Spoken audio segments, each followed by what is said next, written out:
Welcome to the channel. இன்னைக்கு நம்ம வீட்டில் என்ன சமையல்னு பார்க்கலாம் வாங்க.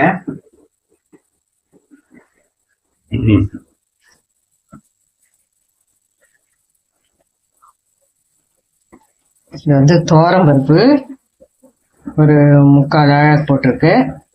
மஞ்சத்தூள், பெருங்காயம், காஞ்ச மிளகாய் ஒரு 3, பூண்டு ஒரு 4-5 பல்லு, கேரட் இது போட்டுட்டு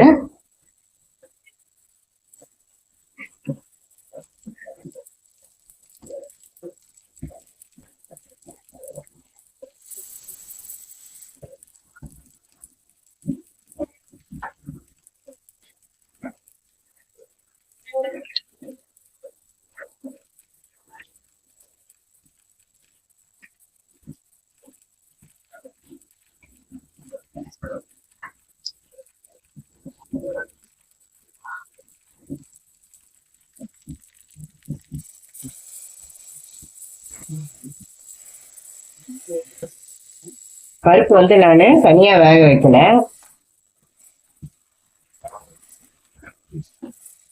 காயம் போட்டு இப்ப வந்து நம்ம தவுல போட்டுக்கலாம்.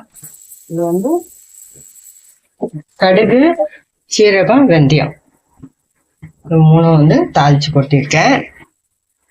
கழுவுனா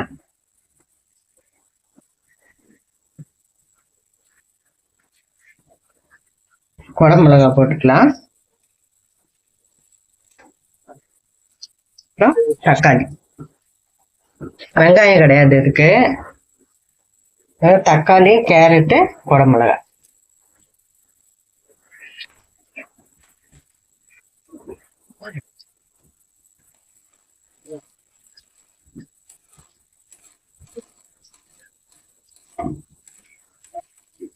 தக்காளி, கேரட்டு, குடமிளகா இது போட்டு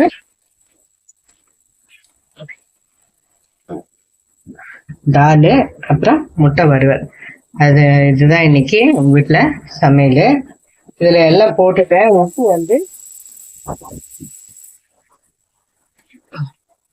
உப்பு வந்து கடைசியில போட்டுக்கலாம். ஏன்னா எங்க தண்ணிக்கு வந்து பருப்பு வேகாது. அதனால வந்து நானே உப்பு முதல்ல போட மாட்டேன். மிச்சம் எல்லாம் போட்டுட்டேன். மஞ்சத்தூள், பெருங்காயம், தக்காளி, பூண்டு, காஞ்ச மிளகாய், குடமிளகாய், கேரட்டு எல்லாம் போட்டாச்சு. கடுகு, சீரகம் வந்து தாளிச்சு கொட்டிட்டேன். இப்போ மூடிட்டோம்னா வெயிட் போட்டுடலாம். மூடிட்டு வெயிட் போட்ட வேண்டியதுதான். இது வந்து அவங்க குக்கருக்கு எப்படி சவுண்டு வருதோ அந்த மாதிரி போட்டுக்கோங்க. இது ஒரு 4 சவுண்டு வரட்டும். இந்த பக்கம் முட்டை வந்து குக்கர்லேயே வச்சாச்சு. எப்போவுமே நாங்கள் இந்த குக்கரில் வச்சுட்டு முட்டையை வேக வச்சுட்டு அதுக்கப்புறம் வறுத்துடுவோம். இதுதான் இந்த சிம்பிள் சமையல் தான். முட்டை வறுக்கும் போது காட்டுறேன். பருப்பு நல்லா வெந்து வந்துடுச்சு பாருங்கள், சூப்பராக. இப்போ வந்து நம்ம சால்ட்டு போட்டு தேவைக்கேற்ப டேஸ்ட்டுக்கேற்ப சால்ட்டு நான் ஒரு 1.5 டீஸ்பூன் போட்டிருக்கேன். சால்ட்டு கடைசியாக கொத்தமல்லி போட்டு இறக்கிட வேண்டியதுதான். தால் ரெடி.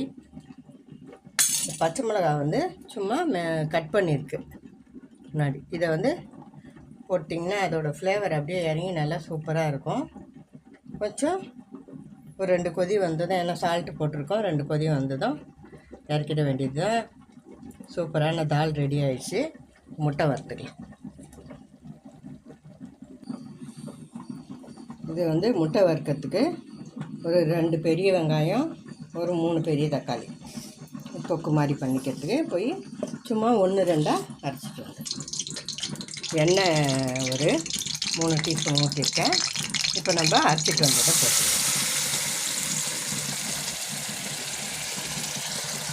இது தொக்கு மிச்சம் இருந்தால் நம்ம தோசைக்கு எது பண்ணாலும் தொட்டுக்கலாம். சப்பாத்தி வதங்கட்டும். வெங்காயம், தக்காளி வதங்கிச்சு. மஞ்சத்தூள், 1/2 டீஸ்பூனு, தனியாத்தூள் வந்து ஒரு 1.5 டீஸ்பூன் போட்டிருக்கேன். வெறும் மிளகாத்தூள் 1 டீஸ்பூன், சால்ட்,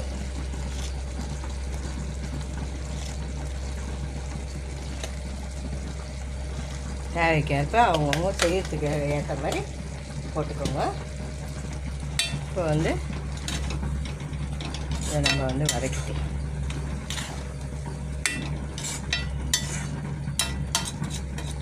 வதக்கி நல்லா எண்ணெய் பிரிஞ்சு வந்ததும் முட்டையை போட்டு இதை பண்ணிக்க வேண்டியதான். இங்கே உரித்து லேசாக மிளகாத்தூளும் உப்பு போட்டு வச்சுக்கேன். இதை வந்து போட்டுக்கலாம். தொக்கு நல்லா வதங்கி வந்துச்சு பாருங்கள். வதங்கி எண்ணெய் பிரிஞ்சு வந்துச்சு. இப்போது நம்ம முட்டையை போட்டு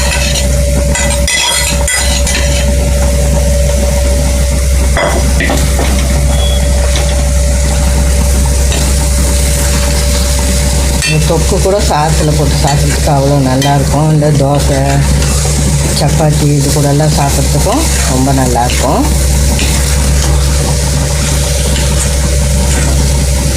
சும்மா கத்தியில் கூட ஒரு கோடு போட்டு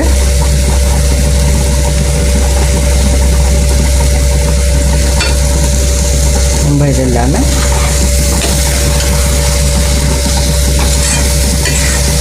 குடமிளகா ஒரு துண்டு நின்று போச்சு, அதை போட்டிருக்காங்க.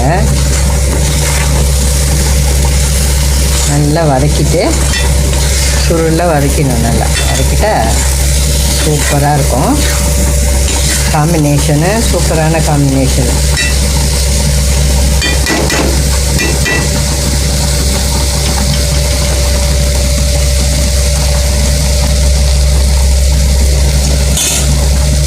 ஸ்டவ் ஆஃப் பண்ணிடுறேன். நல்லா வதங்கி வந்துடுச்சு. ஸ்டவ் ஆஃப் பண்ணிடலாம். இப்போ நம்ம வீட்டு சாப்பாடு என்னன்னு பார்க்கலாம். ரைஸ் குக்கரில் இந்த மாதிரி உள்ள ஏன் பாத்திரம் வைக்கிறீங்கன்னு கேட்டிங்க. இது வந்து வெறும் சாதம் வைக்கிறதுக்கு மட்டும்தான் இந்த பாத்திரம். அதனால் இது உள்ளே வந்து ஒரு 3 அழகு வச்சோம்னா கூட நல்லா அடி பிடிக்காமல் இந்த பாத்திரத்துலேயே இதுவாகிடும். உள்ளே இருக்க தண்ணி மட்டும் பார்த்துட்டா போதும். சாதம் வச்சு அப்புறம் ரசம், ஓகே, முட்டை தொக்கு, அப்புறம் தால், சூப்பரான கேரட்டு, குடமிளகா இதெல்லாம் போட்ட தால். இந்த பச்சை மிளகா கூட பாருங்கள் ஃப்ளேவரு இறங்கிடுச்சு. நல்லா அருமையாக பச்சையாக தான் போட்டேன். இன்னும் கூட சாப்பிடும்போது போட்டால் இன்னும் நல்லா இதாக இருக்கும். சாப்பிட்றதா கொஞ்சம் முன்னாடி போடணும்.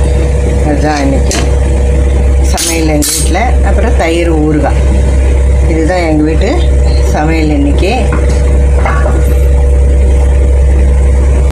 இந்த சமையல் பார்த்துருப்பீங்க. சூப்பராக இருக்கும். டேஸ்ட்டாக நீங்களும் பண்ணி பாருங்கள். நிறைய பேர் சப்ஸ்கிரைபர்ஸ் வந்திருக்கீங்க. எனக்கு நான் மனமார்ந்த நன்றியை தெரிவிச்சுக்கிறேன். புதுசாக பண்ணுற சப்ஸ்கிரைபர்ஸ், புதுசாக பார்க்குற வியூவர்ஸ் வந்து சப்ஸ்கிரைப் பண்ணிவிட்டு ஆல் இந்த பட்டனை தட்டினீங்கன்னா என்னோடய ரெசிபீஸ்லாம் நோட்டிஃபிகேஷனாக வந்து சேரும். ஈஸியாக இருக்கும்.